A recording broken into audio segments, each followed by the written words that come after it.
بسم اللہ الرحمن الرحیم۔ السلام علیکم ورحمۃ اللہ وبرکاتہ۔ اولیاء کرام کا ذکر چل رہا تھا، آج ذکر کریں گے حضرت سہل بن عبداللہ تستری رحمۃ اللہ علیہ۔ صحرائے طریقت کے سیاح، درائے حقیقت کے خواص حضرت سہل بن عبداللہ رحمۃ اللہ علیہ اکابر اہل تصوف میں سے تھے اور اس طریقہ کے مجتہد اور اپنے وقت کے سلطان طریقت تھے۔ بھوکے رہنے اور جاگنے میں شان عظیم سمجھتے تھے، مشائخ کبار میں سے تھے۔ ریاضات و کرامات میں آپ کا درجہ بلندتر ہے، شریعت و حقیقت کے جامع تھے۔ حضرت ذوالنون مصری رحمۃ اللہ علیہ کے مرید تھے۔ آپ کی فراست کا یہ حال تھا کہ آپ فرماتے ہیں کہ مجھ کو اب تک یاد ہے کہ اللہ نے جب الست بربکم فرمایا تو میں نے بلا کہا تھا۔ ماں کے پیٹ میں رہنا مجھ کو اچھی طرح یاد ہے۔ 3 سال کی عمر میں رات بھر نماز پڑھا کرتا تھا۔ میرے ماموں بھی ساری رات نماز پڑھا کرتے تھے اور مجھ کو کہتے کہ سو رہو کہ تم میرے بھی دل کو مجبور رکھتے ہو۔ میں ظاہراً اور خفیہ طور پر مشاہدہ نظارہ الہی کا کیا کرتا تھا۔ آخر نوبت یہاں تک پہنچی کہ مجھ کو اپنے ماموں سے کہنا پڑا کہ میری حالت سخت ہو گئی ہے اور میں ایسے دیکھتا ہوں کہ میرا سر عرش کے سامنے سجدہ کر رہا ہے۔ پوچھا کہ کب تک؟ میں نے عرض کیا کہ اب تک۔ کہا کہ ابھی اس حالت کو پوشیدہ رکھو اور کسی سے مت کہو۔ فرماتے ہیں کہ جب میں مکتب میں جانے کی عمر کے قابل ہوا تو مجھے مکتب میں بھیج دیا گیا، لیکن مرضی کے مطابق استاد سے یہ شرط کر لی کہ سبق پڑھ چکنے کے بعد میں مکتب سے فوراً واپس چلا آیا کروں گا۔ 7 سال کی عمر میں قرآن شریف پڑھ لیا۔ 12 سال کی عمر میں ایک ایسا مسئلہ مجھ کو پیش آیا جس کو کوئی حل نہیں کر سکتا تھا۔ میری خواہش پر مجھ کو بصرہ میں بھیجا گیا۔ وہاں کے عالموں سے میں نے مسئلہ پوچھا مگر کوئی جواب نہ دے سکا۔ آخر آبادان میں حبیب مصرہ نے میرے مسئلہ کو حل کر دیا اور میں انہی کے پاس ٹھہر گیا اور بہت سے فائدے حاصل کیے۔ ریاضت و مجاہدہ کے لیے آپ جگہ جگہ پھرے اور کمال حاصل کیا۔ تمام مال و زر کو خدا کی راہ میں لٹا کر نفس سے کہا کہ اب میں مفلس ہوں، کسی چیز کی مجھ سے خواہش نہ کرنا۔ اس کے بعد آپ حج کے لیے مکہ معظمہ کی طرف روانہ ہوئے۔ جب کوفہ میں پہنچے تو نفس نے کہا کہ اب مجھ کو ایک ٹکڑا روٹی اور مچھلی کھلا دو، پھر میں مکہ معظمہ تک تم سے کوئی درخواست نہ کروں گا۔ چنانچہ آپ نے ایک گاڑی میں اونٹ جوتا دیکھ کر گاڑی والے سے دریافت کیا کہ 1 دن کے لیے اس کو کتنے پر دو گے؟ اس نے کہا کہ 2 درہم میں۔ آپ نے فرمایا کہ اونٹ کھول دو اور شام تک مجھے گاڑی میں جوت دو۔ چنانچہ آپ صبح سے شام تک گاڑی میں جوتے رہے۔ شام کو 1 درہم مزدوری کا ملا، جس سے آپ نے روٹی اور مچھلی خرید کر اپنے نفس کے سامنے رکھی اور کہا کہ یاد رکھ، اگر تو آرزو کرے گا تو سارا دن بیلوں کا کام کرنا پڑے گا۔ اس کے بعد آپ مکہ معظمہ پہنچے، مشائخ سے ملاقات کی اور ان سے فیض حاصل کیا۔ کبھی دیوار سے پشت نہ لگائی، پیر نہ پھیلائے، کسی سوال کا جواب نہ دیا اور نہ قبر پر گئے۔ 4 ماہ تک آپ نے اپنے پاؤں کی انگلی بندھی رکھی۔ ایک درویش نے پوچھا کہ انگلی کیوں باندھی ہے؟ فرمایا کچھ نہیں۔ پھر وہ درویش مصر میں گیا تو حضرت ذوالنون مصری رحمۃ اللہ علیہ کے پاؤں کی انگلی کو بھی بندھا ہوا دیکھا تو فرمایا کیا ہوا ہے؟ فرمایا کہ درد ہوتی ہے۔ پھر پوچھا کب سے؟ حضرت ذوالنون رحمۃ اللہ علیہ نے فرمایا کہ 4 ماہ سے۔ پھر درویش نے حساب کیا تو وہی زمانہ نکلا جبکہ حضرت سہل رحمۃ اللہ علیہ کی انگلی بھی بندھی دیکھی تھی۔ یہ بات اس نے حضرت ذوالنون رحمۃ اللہ علیہ سے بیان کی تو انہوں نے کہا کہ اس وقت دنیا میں ایک شخص ہے جس کو ہمارے درد سے واقفیت ہے اور ہماری موافقت کرتا ہے۔ ایک روز آپ نے بستر میں پاؤں اکٹھے کر لیے اور دیوار سے پیٹھ لگا کر بیٹھ گئے اور فرمایا کہ جو کچھ پوچھنا ہو مجھ سے پوچھو۔ لوگوں نے پوچھا کہ پہلے آپ نے ایسا کبھی نہیں کیا؟ فرمایا کہ ہاں، مگر جب تک استاد زندہ ہو شاگرد پر ادب واجب ہے۔ چنانچہ دریافت کرنے پر معلوم ہوا کہ حضرت ذوالنون رحمۃ اللہ علیہ کا انتقال اسی دن ہوا تھا۔ ایک دن حضرت عامر لیث رحمۃ اللہ علیہ بیمار ہو گئے۔ ہر چند علاج کیا مگر فائدہ نہ ہوا۔ آخر لوگوں نے کہا کہ کسی ایسے شخص سے دعا کریں جو مستجاب الدعوات ہو۔ کسی نے آپ کا پتہ دیا، چنانچہ آپ کو بلایا گیا۔ آپ نے عامر لیث رحمۃ اللہ علیہ کے سامنے آپ جا کر بیٹھ گئے اور کہا کہ دعا اس کے حق میں منظور ہوتی ہے جو توبہ کر کے خدا کی طرح رجوع کرے اور قید خانہ میں سے تمام بے گناہ قیدیوں کو رہا کر دے۔ چنانچہ عمرو اللیث نے ایسا ہی کیا۔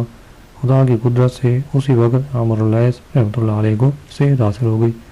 بہت سا مال نقد آپ کو پیش کیا مگر آپ نے قبول نہ کیا۔ جب آپ باہر نکلے ایک مرید نے عرض کیا اگر آپ نذرانہ قبول کر لیتے تو ہمارا قرض ادا ہو جاتا۔ فرمایا کہ تجھ کو زر درکار ہے، دیکھ۔ جب اس نے اوپر نگاہ اٹھائی تو ہر چیز سونا نظر آئی۔ پھر فرمایا کہ جس کی حالت خدا کے ساتھ ہو وہ کسی سے کیا قبول کر سکتا ہے۔ ایک بزرگ فرماتے ہیں کہ جمعہ کے دن میں حضرت سہل رحمۃ اللہ علیہ کے پاس گیا۔ آپ کے گھر میں ایک سانپ دیکھ کر میں ڈر گیا اور آپ سے پوچھا کہ کیا میں اندر آ جاؤں؟ فرمایا کہ آ جاؤ۔ پھر فرمایا کہ کوئی شخص حقیقت کے آسمان تک نہیں پہنچتا جب تک زمین کی کسی چیز سے ڈرتا ہے۔ نہ کہنے کہ شیر اور دوسرے درندے جانور آپ کی خدمت میں آتے، آپ ان کا خیال رکھتے اور ان کو کھانے کے لیے دیتے۔ آج تک اس مکان کو بیت الصبا کہتے ہیں۔ ایک دفعہ آپ نے اپنے ایک مرید سے کہا کہ بصرہ میں ایک نان بھائی ہے جو ولایت کا درجہ رکھتا ہے۔ چنانچہ وہ مرید بصرہ میں اس نان بھائی کے پاس پہنچا تو دیکھا کہ وہ حسب معمول دوسرے نان بھائیوں کی طرح اپنے منہ کے ارد گرد آگ سے بچاؤ کی خاطر کپڑا لپیٹے ہوئے ہے۔ یہ حال دیکھ کر مرید نے دل میں خیال کیا کہ یہ کیسے ولی ہو سکتا ہے جو آگ سے بچاؤ کا سامان کرتا ہے۔ پھر سلام کر کے نان بھائی سے کچھ سوال کیا۔ نان بھائی نے جواب دیا کہ جب تم نے شروع میں مجھ کو حقارت سے دیکھا تو میری بات کا تم کو کوئی فائدہ نہ ہوگا۔ فرماتے ہیں کہ ایک دفعہ میں نے جنگل میں ایک بوڑھی عورت کو دیکھا جو عصا ہاتھ میں لیے اور سر پر کپڑا باندھے ہوئے تھی۔ میں نے خیال کیا کہ شاید قافلہ سے پیچھے رہ گئی ہے۔ اس کو کچھ دینے کے لیے جیب میں ہاتھ ڈالا مگر وہ غائب ہو گئی۔ میں نے اس کی تلاش میں مکہ معظمہ تک پہنچا اور اس عورت کو کعبہ کے گرد طواف کرتے دیکھا۔ مجھ کو دیکھ کر اس نے فرمایا اے سال، جو شخص جمال کعبہ کے لیے قدم اٹھائے اس کو طواف ضرور کرنا چاہیے۔ فرماتے ہیں کہ انسان کو عبادت درست کرنے کے لیے 4 چیزیں درکار ہیں: بھوک، درویشی، قناعت اور ذلت، کیونکہ بھوکے کے پاس شیطان نہیں آتا اور سحری تمام آفتوں کی جڑ ہے۔ فرماتے ہیں کہ لوگ 3 قسم کے ہیں: ایک وہ جو اپنے آپ سے جنگ کرتے ہیں، دوسرے وہ جو خلقت سے خدا کے لیے جنگ کرتے ہیں، تیسرے وہ جو اپنے لیے خدا سے جنگ کرتے ہیں۔ فرماتے ہیں کہ عالم 3 قسم کے ہیں: ایک ظاہر علم والا جو اپنا علم اہل ظاہر سے بیان کرتا ہے، دوسرا باطنی علم کا عالم جو اپنا علم اہل باطن سے بیان کرتا ہے، تیسرا وہ جس کا علم خدا اور اس کے درمیان ہے، اس کو کوئی بیان نہیں کر سکتا، اور روئے زمین پر اس سے بدتر کسی پر آفتاب طلوع نہیں ہوتا جو خداوند کریم کے نزدیک جاہل ہے، اور جہل سے بڑھ کر کوئی مصیبت نہیں۔ فرمایا کہ مبتدی پر سب سے پہلے تو توبہ لازم ہے اور ندامت دل کے ساتھ شہوات کا ڈالنا۔ فرمایا جو شخص مدعی ہوگا وہ خائف نہیں، جو خائف نہیں وہ امین نہیں، اور جو امین نہیں اس کو بادشاہ کے خزانوں پر اطلاع نہیں ہو سکتی۔ فرماتے ہیں کہ اس شخص میں بوئے صدق نہ ہوگی جو دوسرے کے ساتھ ہدایت کرتا ہے اور اپنے ساتھ ہدایت دیتا ہے۔ فرمایا کہ جو متبدع سے دوستی رکھتا ہے اس سے سنت علیحدہ ہو جائے، جو مبتدع کے ساتھ ہنسے گا اس سے اللہ ایمان چھین لے گا۔ فرمایا کہ اہل معاصی سے جو مال لیتا ہے وہ حرام ہے، اور دنیا میں سنت کی مثال ایسی ہے جیسے عقبہ میں بہشت کی۔ فرمایا کہ عارف وہ ہے کہ کبھی اس کا مزہ نہ جائے، ہر دم خوشبو میں رہے، خدا کے سوا کوئی مددگار نہیں اور رسول اللہ صلی اللہ علیہ وسلم کے سوا کوئی رہبر نہیں، تقوی کے سوا کوئی نام نہیں، اور ان 5 چیزوں پر صبر کے سوا کوئی عمل نہیں۔ فرماتے ہیں کہ کوئی دن نہیں گزرتا کہ حق تعالیٰ ندا نہ کرتا ہو اے میرے بندے تو انصاف نہیں کرتا، میں تجھ کو یاد کرتا ہوں لیکن تو مجھ کو فراموش کرتا ہے، میں تجھ کو اپنی طرف بلاتا ہوں لیکن تو دوسروں کی طرف جاتا ہے، میں آفتوں کو تجھ سے علیحدہ رکھتا ہوں لیکن تو آفت کی طرف جاتا ہے، جب تو قیامت کے دن حاضر ہوگا تو کیا عذر کرے گا؟ فرماتے ہیں کہ اللہ تعالیٰ نے خلقت کو پیدا کر کے فرمایا کہ رات مجھ سے کہو، اگر رات نہ کہو تو نظر مجھ پر رکھو، اگر یہ بھی نہ ہو تو حاجت مجھ سے طلب کرو۔ فرماتے ہیں جب تک نفس مردہ نہ ہو دل زندہ نہیں ہو سکتا۔ فرماتے ہیں کہ جو شخص اپنے نفس کا مالک ہو گیا اس نے عزت پائی اور دوسروں کا بھی مالک بن گیا۔ فرماتے ہیں کہ سوائے نفس کی مخالفت سے بڑھ کر اللہ تعالیٰ کی اور کوئی عبادت نہیں ہے۔ جس نے اپنے نفس کو پہچان لیا اس نے خداوند کریم کو پہچان لیا۔ جس نے اللہ تعالیٰ کو پہچان لیا ہو درائے اندوز شادی میں غرق ہو گیا۔ فرماتے ہیں کہ عنایت معرفت حیرت و دہشت ہے، اور معرفت کا اول مقام یہ ہے کہ عقیدے کو یقین دیا جائے کہ خطرات بعد ضعف یقین سے پیدا ہوتے ہیں۔ فرماتے ہیں کہ صادق وہ ہے کہ خدا تعالیٰ اس پر فرشتہ مقرر کرے، جب نماز کا وقت ہے تو اس کو نماز میں مشغول کر دے، سوتا ہو تو بیدار کر دے۔ فرماتے ہیں کہ توکل میں پہلا مقام یہ ہے کہ تم قدرت کے سامنے ایسے بن جاؤ جیسے مردہ غسل دینے والے کے سامنے۔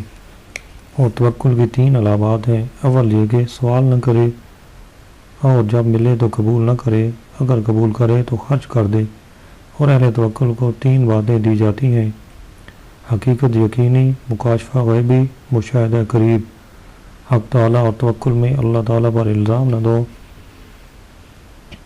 کیونکہ جس چیز کے پہچانے کا اس نے وعدہ کیا ہے وہ پہنچائے گا، اور توکل یہ ہے کہ کسی چیز کے ہونے یا نہ ہونے کی حالت میں مطمئن رہیں، اور کہ توکل اس دل کو حاصل ہوتا ہے جو کسی علاقہ کے بغیر خدا کریم کے ساتھ زندگی بسر کرتا ہے۔ فرماتے ہیں کہ ہر چیز کی دونوں طرفیں یعنی منہ اور پشت ہوتی ہیں، لیکن توکل کا صرف منہ ہی ہے اور پشت نہیں ہوتی۔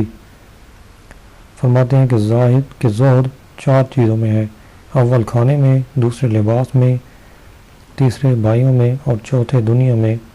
اور ورع کے معنی ترک دنیا کے ہیں، اور دنیا نفس ہے۔ جو شخص اپنے نفس کو دوست رکھتا ہے وہ خدا کے دشمن کو دوست رکھتا ہے، اور نفس سے خدا کی طرف سفر کرنا کار وارد ہے، اور نفس ہر حال میں 3 حالتوں سے خالی نہیں ہوتا، یا کافر ہے، یا منافق، یا ریاکار۔ اور کہ نفس کی شرارتیں بہت ہیں، ان میں سے ایک یہ ہے کہ فرعون کو خدائی دعویٰ پر آمادہ کر دیا۔ فرماتے ہیں کہ اس سے کرو جس کے پاس وہ تمام چیزیں ہوں جو تجھ کو درکار ہیں۔ فرماتے ہیں کہ حق تعالیٰ نے نیک لوگوں کو خیرات اور یقین سے اپنا قرب بخشا۔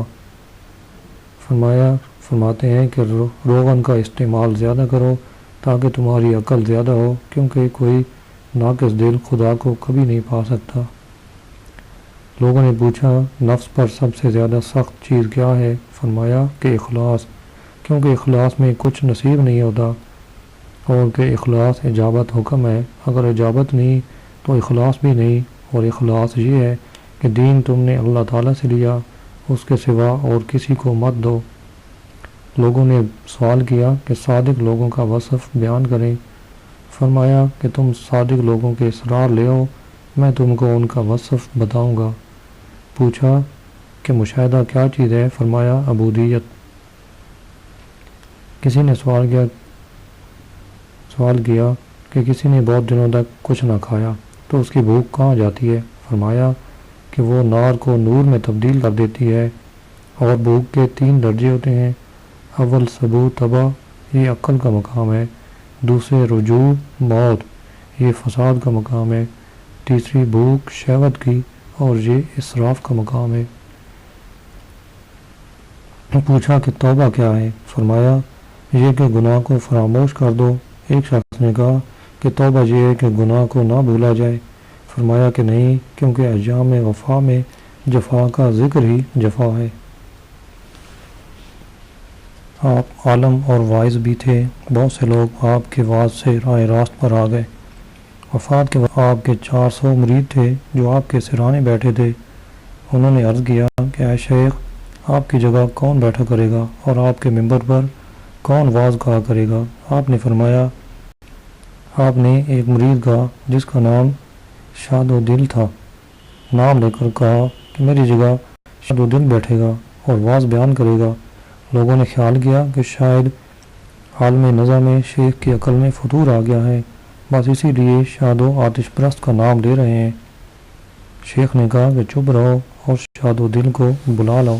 چنانچہ لوگ اس کو لے آئے۔ شیخ نے اس کی طرف دیکھ کر کہا کہ جب میری وفات کو 3 دن گزر جائیں تو میرے ممبر پر جا کر واضح نصیحت کرنا۔ یہ کہہ کر آپ نے وفات پائی۔ دوسرے دن لوگ نماز کے لیے جمع ہوئے۔ اس وقت شاد و دل آیا، آتش پرستوں کی ٹوپی سر پر تھی، زنار کمر میں ڈالے ہوئے ممبر پر گیا اور کہا تمہارے سردار نے مجھ کو تمہارے پاس قاصد بنا کر بھیجا ہے اور کہا ہے اے شاد و دل زنار توڑنے کا وقت آ گیا ہے۔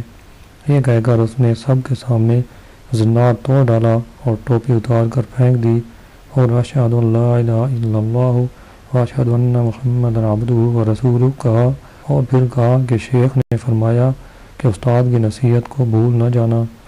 میں نے ظاہر کی زنار توڑ ڈالی، اگر تم قیامت کے دن مجھ کو دیکھنا چاہتے ہو تو باطن کی زنار توڑ ڈالو۔ یہ سنتے ہی سب لوگوں میں ایک کوہرام مچ گیا اور عجیب حالات ظاہر ہوئے۔ جس دن شیخ کا جنازہ اٹھا تو بہت شور سن کر ایک 70 سالہ یہودی تحقیق حال کے لیے باہر نکلا۔ جنازہ کے پاس پہنچ کر اس نے لوگوں سے یہ کہتے ہوئے کہ میں فرشتوں کو آسمان سے اترتے اور جنازے پر اپنے پر ملتے ہوئے دیکھتا ہوں، کلمہ شہادت پڑھا اور مسلمان ہو گیا۔ اللہ تعالیٰ سے دعا ہے کہ وہ ہمیں بھی ان اولیاء کرام کے صدقے میں ان اولیاء کرام کی طرح زندگی گزارنے کی توفیق عطا فرمائے، آمین۔